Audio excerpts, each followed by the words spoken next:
que vai aqui do Alentejo até ao Brasil. Aliás, a amarração é Sines. Parece que teve um delay, né? Muito obrigada, professor Dario. Muito enriquecedora a sua fala. A internet realmente é uma fonte de desafios. E agora eu passo a palavra para o professor Manuel Davi.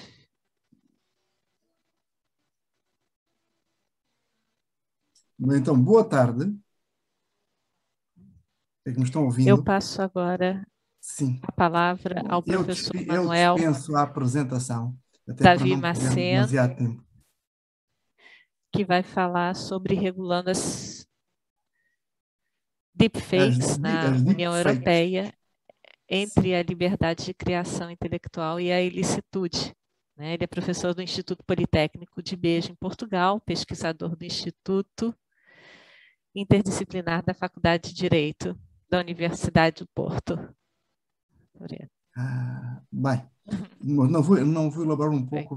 Há um par de anos um problema com o IJI, mas isso não é pertinente para este evento. Dizer que eu tenho muito gosto de voltar a Curitiba. Eu sou suficientemente maduro ou sénior no CODAIC para vir desde 2010 e de Florianópolis, onde também coincidi com o professor Dário. Talvez se lembre de um problema que ele tive de saúde na altura, por imperícia minha, certamente, mas também saudar a organização, o Jedi, também ele meio nómade, o Yoda e, sobretudo, o professor Marcos Krvachovic, que nos conhecemos há mais de uma década e que nos a colaborar mais de perto, desde aproximadamente esses 10 anos, agora também com uma pequenina participação minha no Yoda e na nova revista. Saúde igualmente os colegas presentes, começando pela colega Débora, nossa moderadora, a doutora Carolina, a quem aproveito para convidar a vir até ao Alentejo antes de voltar para o Brasil, e o professor Dário Moura Vicente, da casa onde tive a minha formação inicial, e à qual volto, não só com saudade, mas para umas colaborações também com o Instituto, o Centro de Investigação em Direito Privado, ainda que em matéria sobretudo ligada a dados e a segurança de dados. Eu tenho muito gosto em estar convosco, sobretudo porque eu não sou propriamente de direito autoral. Eu trabalho com questões digitais e, entre elas, os direitos privados sobre esses conteúdos também são pertinentes, ou também serão pertinentes. Eu preparei uma apresentação, vou-me centrar, não como o professor Dário Moura Vicente, em direito internacional privado nestes domínios, que será, utilizando a metáfora brasileira, a praia dele, a nossa será a seara dele. É uma metáfora, digamos que mais alentejana, a seara, dizemos no português europeu. Eu irei tratar da questão dos deepfakes, e veremos já o que é que se trata, no direito da União Europeia, tanto no direito legislado quanto na jurisprudência, ainda que na jurisprudência apenas a propósito de critérios, creio serem especialmente pertinentes. Eu vou passar a compartilhar tela.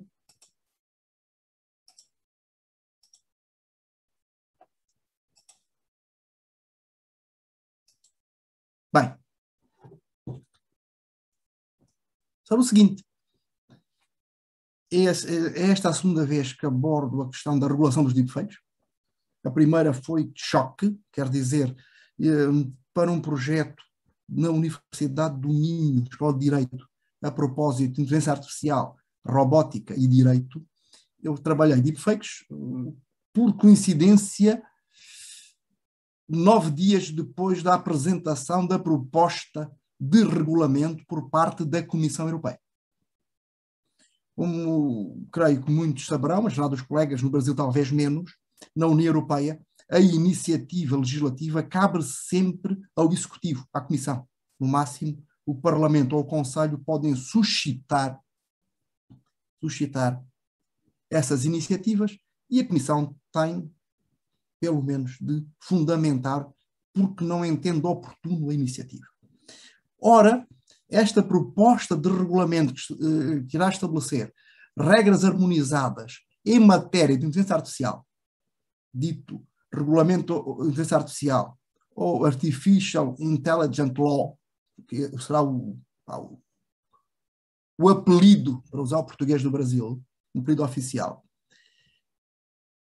dentro delas e no objeto, e tanto quanto eu saiba, da primeira vez, são referidas expressamente regras de transparência harmonizadas para, também, sistemas de inteligência artificial usados para gerar ou manipular conteúdos de imagem, áudio ou vídeo. O que é que teremos aqui? Imagens, sons, representando a realidade por parte de um observador apenas pelos seus sentidos. Isto criará questões probatórias e de determinação de autoria ou rastreabilidade, se pensarmos em termos também de ilícitos. E isto é feito a partir do tal Deep Learning, que fiquei a saber, a tradução pela versão oficial em língua portuguesa na Europeia, que Deepfake em português diz aprendizagem profunda. Como nós aprendemos há uns anos que Big Data se diz megadados. Isto porque normalmente trata-se de imagens, sons propositadamente falsos, logo fake, obtidos através de inteligência artificial, sobretudo de aprendizado profundo, em geral, redes adversárias generativas, em que 2 algoritmos vão criando a imagem. Quer dizer, estamos fora de uma produção verdadeira, no sentido da adequação ao rei. Estamos de uma não verdade. E eu deixo-vos a pensar que as obras autorais também são exemplos socialmente aceitos e até protegidos de não verdades. Quase permitindo-me citar Fernando Pessoa, que todo o poeta é um fingidor. Toda a obra intelectual é fake. É uma afirmação forte, mas poder-se-á justificar. Ora, o que é que temos? E isso foi uma surpresa também para mim.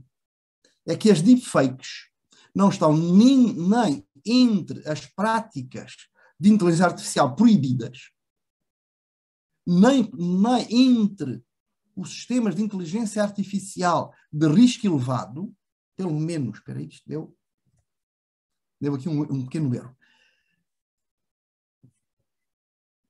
À partida, e estão apenas serão sujeitos a obrigações de transparência, que eu começo já por pré-distinguir entre obrigações de transparência explícitas ou implícitas. Porquê surpresa? Como podem observar pelas referências que deixei na apresentação, isso seria, ou melhor, legitimar, aceitar as deepfakes, seria contraditório, entraria em conflito com todas as estratégias da União Europeia, desde 2018 até este ano, de luta contra a desinformação. Está aí outros fakes, a fake news.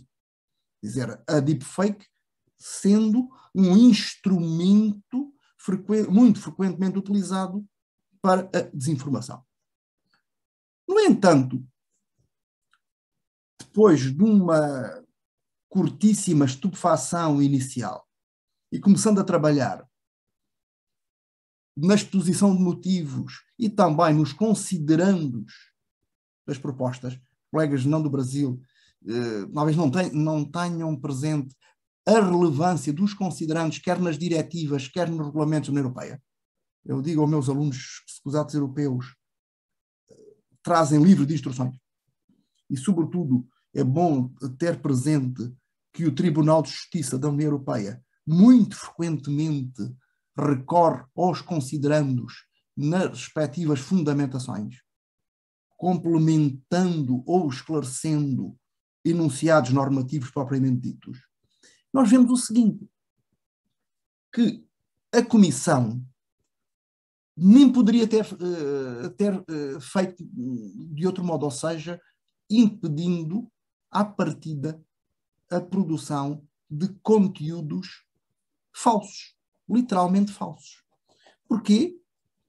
Pelos próprios fundamentos valorativos nos quais assenta a integração europeia. Dignidade da pessoa humana, sim, logo no início do Tratado da União, artigo 1º da Carta de Direitos Fundamentais, até antes da vida, é quando o macro-princípio, e dentro dos direitos fundamentais, nós encontramos a liberdade das artes e das ciências, e aqui coloca ênfase na liberdade das artes, porque estamos no contexto do direito autoral, mas também nas liberdades de expressão, de informação e, inclusive, a liberdade da empresa pode aqui ser invocada a propósito, designadamente, e há um exemplo muito bom de há uns meses atrás em Espanha, com a cerveja Cruz Campo, por acaso de Sevilha, aqui dos nossos vizinhos muito próximos, com a utilização destas tecnologias para fins publicitários. Quer dizer que não só a liberdade das artes ou a liberdade de expressão, informação, mas também a liberdade da empresa, ainda num segundo plano, estão invocadas. E é bom entender os parâmetros que encontramos na própria Carta, no artigo 52. Nos diz que qualquer restrição de exercício de direitos e liberdades deve ser previsto por lei e respeitar o conteúdo desses direitos e liberdades. Logo, neste caso, também das liberdades das artes, da expressão de informação e da empresa. E essas restrições só podem ser introduzidas se forem necessárias, não convenientes, necessárias, e corresponderem efetivamente a objetivos de interesse reconhecidos pela União ou à necessidade da proteção de direitos e liberdades de terceiros. Aliás, é uma lógica muito próxima daquela que encontramos na Convenção Europeia dos Direitos do Homem, os direitos humanos, como dizem mais no Brasil. Mas a proposta da Comissão está também alinhada com as posições das outras instituições, designadamente de resoluções do Parlamento Europeu, duas resoluções de outubro de 2000, recomendações sobre aspectos éticos da inteligência artificial, e, inclusive, com as conclusões da presidência alemã, segundo semestre do Conselho da União Europeia, segundo semestre de 2020, depois foi sucedida pela presidência portuguesa e hoje estamos com a presidência eslovena. Mas mais, se nós pensarmos no conjunto amplo, permite-me dizer profundo, dos trabalhos preparatórios, quando as questões de inteligência artificial se destacaram das políticas em matéria digital, e isto desde 2018, entendemos isso, a centralidade dos direitos fundamentais e das liberdades. O que, agora, ou melhor dizendo, imediatamente antes da proposta, surge contextualizada na comunicação, última comunicação, Bússola Digital, Caminho 2030, Caminho Europeu para a década digital. Bom, vamos rapidamente à proposta, onde encontramos exatamente a questão das deepfakes. Artigo 52, número 3, primeiro parágrafo. Diz que os utilizadores, e sublinho utilizadores, de um sistema de inteligência artificial que gera ou manipula conteúdos de imagem, áudio ou vídeo que sejam consideravelmente semelhantes a pessoas, objetos, locais, entidades ou acontecimentos reais, ou seja, não criados, mas reais, e que falsamente pareçam ser autênticos e verdadeiros para uma pessoa, definição de falsificação profunda, devem divulgar o conteúdo que for gerado ou manipulado artificialmente. Acrescento eu, em termos explícitos e inequívocos. Não uma nota final. Tem que ser patente, inclusive para os mais vulneráveis. Explicitamente, em termos de carta, crianças, pessoas idosas ou consumidores. E pensar noutras fontes relevantes, que era a fonte das práticas comerciais desleais das empresas para os consumidores. Quer também, já atualizada, a Diretiva de Serviços de Comunicação Audiovisual. Aí sim estão também muito de idosos, crianças. Bom, esta identificabilidade havia sido referida, a propósito especificamente das deepfakes, por uma resolução do Parlamento Europeu, fevereiro de 2019, a propósito de política industrial europeia no domínio da inteligência artificial da robótica. É necessário que os destinatários estejam cientes de estarmos perante imagens, sons falsos. No entanto, olhando um pouco mais dentro do artigo, a proposta, não direi o legislador europeu. A Comissão Europeia diz que o primeiro parágrafo, quer dizer, o da identificabilidade, não se aplica, este verbo de identificabilidade e divulgação, não se aplica se a utilização for necessária para exercer o direito à liberdade das artes e das ciências consagrados nos direitos fundamentais, casos fundamentais, desde que salvaguardados adequadamente as liberdades de terceiros. Bem, aqui, não havendo o dever de identificação explícita por parte dos utilizadores dos sistemas que criam deepfakes, temos a questão da identificabilidade das obras de arte produzidas desta forma. Eu estou pensando também até em textos escritos pelo professor Dário e pela escola, professor Oliveira Ascensão. Temos que pensar isto em conexão com a própria noção de obra literária, de artísticas, da Convenção de Berna. Tal como o Tribunal de Justiça, em sucessivos acordos da Justiça da União Europeia, em sucessivos acórdons, tem aceite, nomeadamente no que toca à criatividade necessariamente subjacente à obra, enquanto expressão do espírito humano. Sim, acórdons Infopac, geralmente conhecidos, também o BSA, também Football Association, e os quais, melhor dizendo, que os quais trabalharam tanto com a diretiva InfoSoc, Direitos da Autoridade de Informação, mas também, designadamente, o BSA, a propósito da diretiva sobre programas de computador, sobre software. Daí, teria de ser uma obra original, enquanto criação intelectual do próprio autor, resultado da atividade expressiva humana, o que excluiria deepfakes elaboradas exclusivamente por sistemas de inteligência artificial. Isso, acrescentei eu aqui no slide, por muito sofisticadas e semelhantes a criações humanas que fossem. Por muito perfeitos, até sobre-humanos que fossem. Ora, eu creio que, arriscando um pouco, dar um passo extra.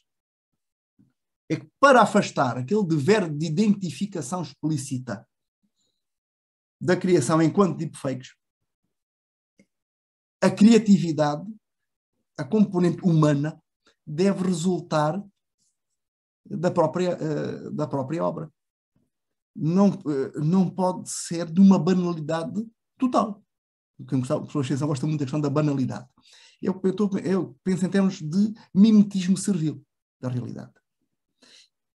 E sendo perceptível pelo público. A distinguibilidade, identificação pelo público, quanto a estarmos diante de uma criação suscetível de relevância autoral, dentro de uma obra de arte, é obviamente controversa. Mas podemos encontrar arrimos, quer em resoluções do Parlamento Europeu de 2020 e 2021, porque essa seria a via de controlar, pelo menos parcialmente, riscos de manipulação em massa, mas também o Tribunal de Justiça. Eu penso essencialmente em dois acórdãos, um de 2018, Levola Engelo, e outro de 2019, o PEL-AM. Este até tem a ver com percepções organolépticas, mas tem a ver com a identificabilidade da diferença por parte dos destinatários. Quer dizer, a tónica não é posta apenas no autor, mas também nos utilizadores. Ora, isto coloca a questão como é que vamos fazê-lo. E penso que podemos usar critérios, pelo menos análogos, àqueles que nos permitem identificar se estamos perante, agora vou usar a terminologia que surge na diretiva de 2019, destes autores e destes que no mercado único digital, da caricatura, da paródia ou do pastiche. E que a doutrina de direito de autor tem, creio eu, suficientemente consolidados. Para terminar, pensar que há alguns limites. Ora, se continuarmos no artigo 52 da proposta, o que vimos até agora, nos 1, 2 e 3, não afeta os requisitos e as obrigações estabelecidos no título 2º. Quer dizer, o título 2º tem a ver com os sistemas de inteligência artificial de risco elevado. Logo, ao contrário, teríamos a aplicação do respectivo regime, que é muito longo e denso, com sistemas de gestão de riscos, com documentação técnica, com registros automáticos de eventos, com transparência, desde a concepção quanto ao funcionamento, exigências de níveis apropriados de exatidão, solidez e cibersegurança, com supervisão efetiva humana do funcionamento e com também obrigações para os fornecedores, distribuidores, exigindo avaliações de conformidade e também com sanções administrativas, aliás, sanções administrativas bem mais elevadas no Regulamento Geral de Proteção de Dados. Ora, tudo isto será de aplicar aos sistemas suscetíveis de criar deepfakes apenas não sendo relevantes aquelas relativas aos utilizadores. Aliás, o artigo 52, número 1, trata dos utilizadores. Bom, e depois também temos outros limites para a ilicitude. Autodeterminação informacional, no artigo 8º da Carta, no Regulamento Geral de Proteção de Dados, embora, porque se tratar de imagem, e a imagem é dado pessoal, artigo 1 do RGPD, é preciso ter atenção que a liberdade, olhando para o artigo 85.1 da liberdade de expressão e de informação, incluindo o tratamento para fins de expressão artística ou literária, será também uma fonte de legitimação de tratamento de dados. E pensemos também, continuando com a imagem. Direito da União, até onde eu creia saber, não se ocupa de direito da imagem, mas, se pensarmos na jurisprudência do Tribunal Europeu de Direitos do Homem, no Brasil, Corte Europeia de Direitos Humanos, estou pensando nos acórdãos ANOVA 1 e 2,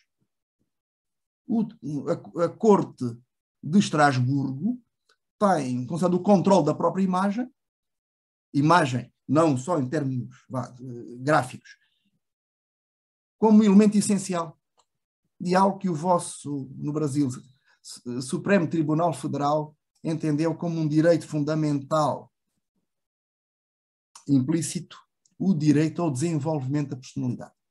E aqui o que estaria, no âmbito da aplicação do artigo 8º da Constituição Europeia dos Direitos do Homem,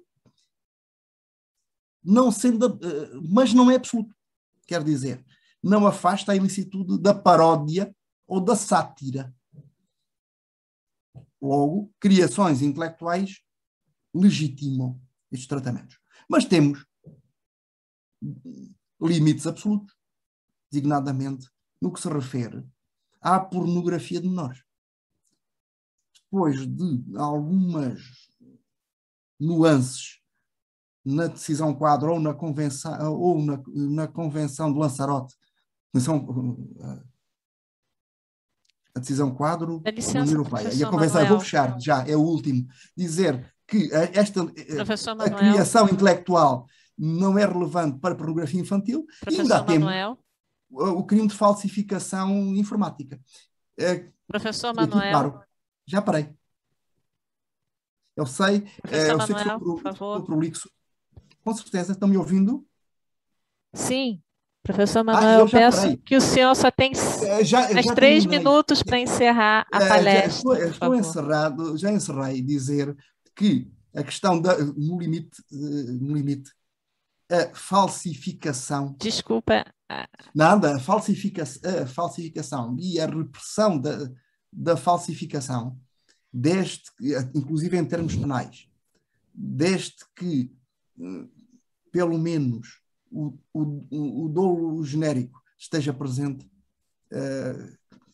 não existe, se for intentada através de deepfake, produzindo conteúdos destinados a parecerem verdadeiros,